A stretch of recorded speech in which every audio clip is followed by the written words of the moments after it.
বিবাহের পরে যেটা হবে সেটা হলো বাসর রাত। বাসর রাতের জন্য বর কনেকে সাজাতে হবে, বাসর রাতের জন্য কনেকে সাজাতে হবে, এটাই চূড়ান্ত। বাসর ঘর সাজাতে হবে, এটাই ঠিক। তবে ভাবি কনেকে সাজাবে না, বাসর ঘর সাজাবে না। যদি ভাবি, চাচাতো বোন, খালাতো বোন বাসর ঘর সাজায়, তাহলে বিবাহের সূচনাতেই জেনা, এই পরিবারে কোনোদিন বরকত হতে পারে না। কনেকে সাজাতে হবে। আয়েশা রাদিয়াল্লাহু তাআলা আনহা বলেন, আমি আমার বান্ধবীদেরকে নিয়ে এক দোলনাতে খেলাচ্ছিলাম।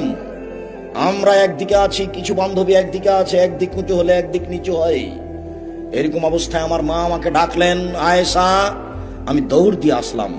আমার মা একটু পানি নিয়ে আমার মুখের হাতের ধুলোবালিগুলো মুছে ধুয়ে দিলেন। তারপর একটা ঘরে নিয়ে গেলেন, দেখি সেখানে আনসারীদের মহিলা। বিষয়টা বুঝতে পারলাম না, এই ঘরে আমাকে নিয়ে আসলো কেন। আনসারীদের মহিলারা আমাকে সুন্দরী করে সাজালেন। আসমা বিনতে ইয়াজিদ রাদিয়াল্লাহু তাআলা আনহা বলেন, কাইয়ামতু আয়েশা লি রাসূলিল্লাহ সাল্লাল্লাহু আলাইহি সাল্লাম, আমি আয়েশাকে রাসূলের জন্য সুন্দরী করে সাজালাম। তবে কি দিয়ে সাজিয়েছেন এই কথা আয়েশা উল্লেখ করেননি। তিনি বলেন, আমাকে সুন্দরী করে সাজালেন। আমি বলছি, বিউটি পার্লারে যা কিছু পাওয়া যায় সবকিছু দিয়ে সাজানো জায়েজ, তবে বিউটি পার্লারে ঢোকা যাবে না। কেন? বিউটি পার্লারে যে মেয়েটা আছে তার সামনে মাথার কাপড় নামানো যাবে না। বিউটি পার্লারে যা কিছু আছে সবকিছু নিয়ে এসে মেয়েকে ঘরে সাজানো যায়। উল্লেখ্য যে নখে নেইল পালিশ লাগানো যাবে না। নখে নেইল পালিশ লাগানো হচ্ছে ইহুদি খ্রিস্টানদের পতিতালয়ের মেয়েদের বৈশিষ্ট্য। নখে নেইল পালিশ ব্যবহার করা ইহুদি খ্রিস্টানদের পতিতালয়ের মেয়েদের বৈশিষ্ট্য। নখে নেইল পালিশ ব্যবহার করা ইহুদি খ্রিস্টানদের পতিতালয়ের মেয়েদের বৈশিষ্ট্য। জরুরি ভিত্তিতে নখে মেহেদি লাগাতে হবে। হাতের নখে তো মেহেদি দিতে হবেই, পায়ের নখেও মেহেদি দিতে হবে। মেহেদি দিতে মহিলারা বাধ্য, দিতেই হবে। বাধ্য কেন? আল্লাহর নবী একজন মহিলার হাত থেকে একটা পত্র নিলেন, সেই মহিলার হাতে নখে মেহেদি দেওয়া ছিল না। তিনি হাতের নিন্দা করে বললেন, আয়াদু রাজুলিন ইমরা, এই হাতটি মহিলার না পুরুষের? যদি মহিলার হয় তাহলে মেহেদি নেই কেন? তার মানে পুরুষেরা কখনো হাতে মেহেদি লাগাতে পাবে না। হাতের নখে তো তারা মেহেদি দিবেই দিবে, পায়ের নখেও মেহেদি দিতে বাধ্য। কখনো ভুলেও নেইল পালিশ নখে দিতে পাবে না। বিউটি পার্লারে যা কিছু আছে সব ব্যবহার করা যাবে, তবে কপালে টিপ দেওয়া যাবে না। হিন্দু মেয়েদেরকে বিবাহ করার 10টি পদ্ধতি রয়েছে, তার একটি পদ্ধতি হচ্ছে রাক্ষসী বিবাহ। মেয়ের বাপ বিবাহ দিবে না, ছেলেটা জোর করে বিবাহ করবে। যদি কপালে টিপ দিতে পারে তাহলে বিবাহ হয়ে গেছে। যার কারণে মুসলিম মহিলা কপালে টিপ দিতে পাবে না। বিউটি পার্লারে যা কিছু আছে সবকিছু দিয়ে আপনার মেয়ে সাজতে পারে, কনে সাজতে পারে, সাজবে, কথাই ঠিক। আয়েশা রাদিয়াল্লাহু তাআলা আনহা বলেন, 8:30 8টার সময় আমার মা একটা ঘরে নিয়ে গেলেন। ঘরে কেউ নেই, দেখি আল্লাহ রাসূল, আর কেউ নেই ঘরে। বিষয়টা আমি বুঝতে পারলাম না, ব্যাপারটা কি। আমি ঘরে আছি, দেখি আল্লাহ রাসূল। একটু পরে আসমা বিনতে ইয়াজিদ ভিতরে ঢুকলেন। আসমা বিনতে ইয়াজিদ ভিতরে ঢুকেই এক গ্লাস পানি শরবত নিয়ে এসে বলছেন, এক বাটি, আয়েশা এটা হাতে করো, আল্লাহ রাসূলের হাতে দাও।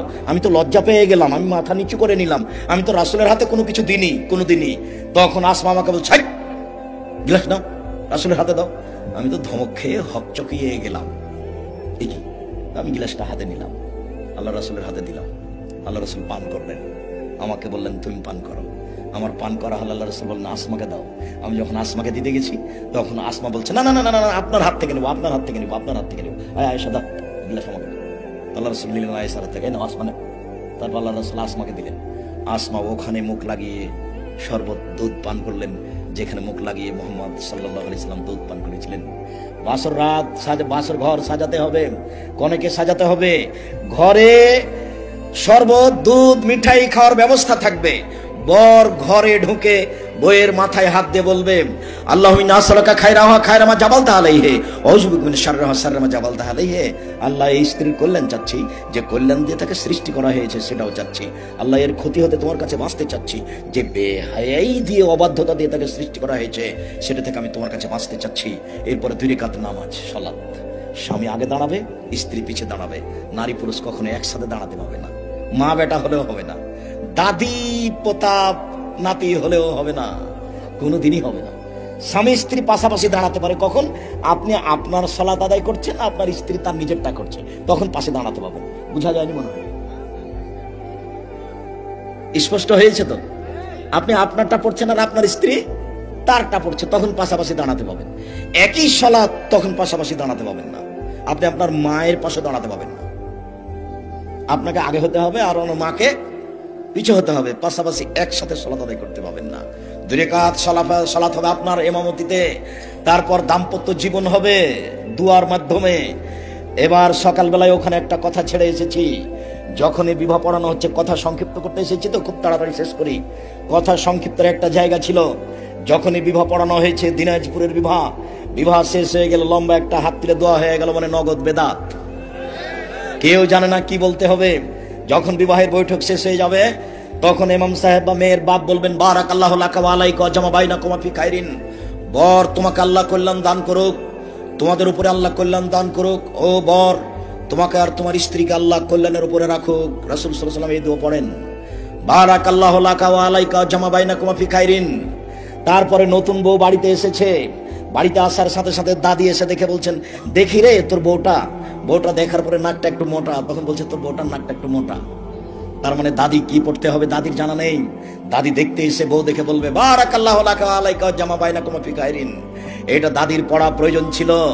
শুধু দিনাজপুর বলে আমি নিন্দা করিনি, সারা বাংলাদেশের কোনো গ্রামে, কোনো জায়গায়, কোনো থানায় নতুন বউ বাড়িতে আসলে তাকে সামনে রেখে দোয়া পড়তে হবে, তার জানা নাই। যেদিন বাসর রাত হলো, সকালে অনুষ্ঠান হবে বিশাল, সারা দিনাজপুর শহরের মানুষকে রান্না করে খাওয়াতে হবে। যার যত অর্থ সম্পদ বেশি আছে সে তত খাওয়াবে। যত মানুষ এসেছে সবাই বলবে, বারাকাল্লাহু লাকা ওয়া আলাইকা ওয়া জামা বাইনাকুমা ফি খাইরিন। আল্লাহ তোমাকে তোমার স্ত্রীকে কল্যাণের উপরে একত্রিত করুক। সবার পক্ষ থেকে এই দোয়া হবে। আর এই খাদ্যে অংশগ্রহণ করবে ধনী গরিব সবাই। শুধু যদি ধনী আসে, গরিব না আসে, তাহলে যত ভাত রান্না করা হয়েছে দেখে লাথি মেরে সব ড্রেনে ফেলে দিতে হবে, ভাত কুকুরে খাবে।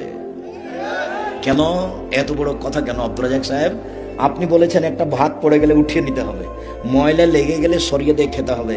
আজকে আবার বলছেন দেখে লাথি মেরে ফেলে দিতে হবে, ড্রেনে কুকুরে খাবে। এভাবে বলছেন কেন? দুঃখিত, আমি কিছু বলতে পারি না। মুহাম্মদ সাল্লাল্লাহু আলাইহি ওয়াসাল্লাম বলেছেন, আশারু তামিন, সবচেয়ে নিকৃষ্ট খাদ্য, সবচেয়ে খারাপ খাদ্য ওই খাদ্য যে খাদ্যে ধনীদের দাওয়াত দেওয়া হয়েছে, গরিবদের দেওয়া হয়নি। আমার কিছু করার নেই, মুহাম্মদ সাল্লাল্লাহু আলাইহি ওয়াসাল্লাম এই কথা বলেছেন। অতএব এই খাদ্য সবচেয়ে খারাপ খাদ্য। এই খাদ্য ওইরকমই যে কোনো একটা লোক মারা গেছে, আজকে যে বাসায় খাওয়া দাওয়া করছিলাম, সেই বাসায় তার বাপ মা মারা গেলে তার আত্মীয় স্বজন তাদেরকে চাপ দিয়েছিল যে তোমাদের টাকা পয়সা আছে, 40 দিনের দিন, 4 দিনের দিন একটা গরু জবাই করে খাওয়াতে হবে তার বাপের নামে। একটু দুঃখিত, এইদিকে একটু, এইদিকে, এই ছেলে, কারো গায়ে হাত দিয়ে আছো নাকি? রেডি হও, জরুরি কথা। উপস্থিত বৈঠকের মুসলিম বোন একটু খেয়াল করেন, এদিকে একটু লক্ষ্য করেন তো, শুনেন এদিকে। হোসাইন জাকাতের খেজুরের পাশে বসে আছে, জাকাতের খেজুর।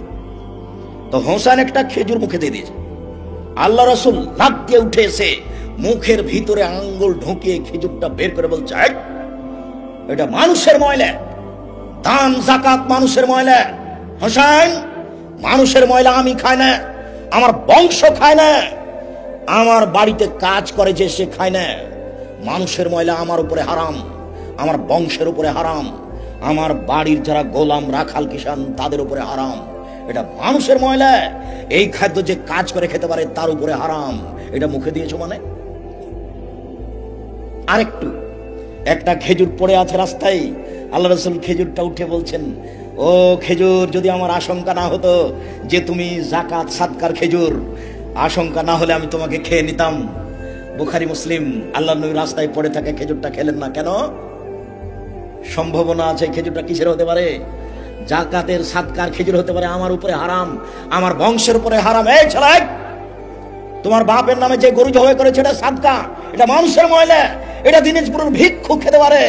তোমার বাপের দোস্ত এসেছে 5 কোটি টাকা দামি গাড়িতে চড়ে, সে খাদ্য কি করে খেতে পারে বেটা? এই খাদ্য নির্ধারিত দিনে হয়েছে, 1 নম্বর শিরক। এই খাদ্য নেকির জন্য হয়েছে, এটা বেদাত, একসাথে 2টা পাপ আছে। এটাকে ড্রেনে ফেলে দাও, এই খাদ্য কুকুরে খাবে। দেখি কোন মায়ের বেটার বৈধতা দিতে পারে, কিয়ামত পর্যন্ত সময় দিয়ে গেলাম। এই খাদ্য বিত্তশালীরা খেতে পারে কি করে? নির্ধারিত দিনে হয়েছে, এই জন্য এটা শিরকের উপরে হয়েছে, আর নেকির জন্য হয়েছে, এই জন্য এটা বিদাতের উপরে হয়েছে, ওরা তো খেতে পারে না। সম্মানিত দিনী ভাই বোন, ওই অলিমা সবচেয়ে নিকৃষ্ট খাদ্যটা ড্রেনে ফেলে দিতে হবে, ওটা কুকুরে খাবে। ধনী গরিব সবাইকে দাওয়াত দিতে হবে, এটার নাম অলিমা। এরপরে সাংসারিক জীবন আসবে। সম্মানিত দিনী ভাই বোন,